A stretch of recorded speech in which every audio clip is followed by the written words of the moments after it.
विश्रामबाग संजयनगर येथे घरफोडी करणारा चोरटा दिनांक 5/2/2024 रोजी सांगलीतील उद्योग भवनाच्या बाजूस येणार असल्याचे माहिती स्थानिक गुन्हे अन्वेषण शाखेचे बिरोबा नरळे यांना मिळाली होती। त्यावरून त्या भागात गुन्हे शाखेच्या टीमने सापळा रचला होता। त्या परिसरात फिरणाऱ्या एका तरुणाचा संशय आल्याने त्याला ताब्यात घेऊन त्याच्याकडे चौकशी केली असता त्याने त्याचे नाव स्वप्नील मोहन तरसे, वय वर्ष 33, राहणार ज्ञानेश्वर नगर, बुधगाव, तालुका मिरज, जिल्हा सांगली असे सांगितले।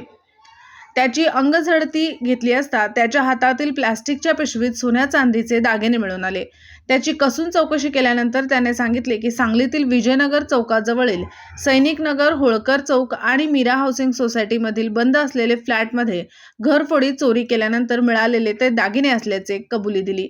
त्याच्याकडून 12,72,140 रुपयाचा मुद्देमाल जप्त करण्यात आला। पुढील तपासासाठी सदर आरोपी व जप्त मुद्देमाल मिश्रण पोलीस ठाण्याकडे वर्ग करण्यात आला आहे।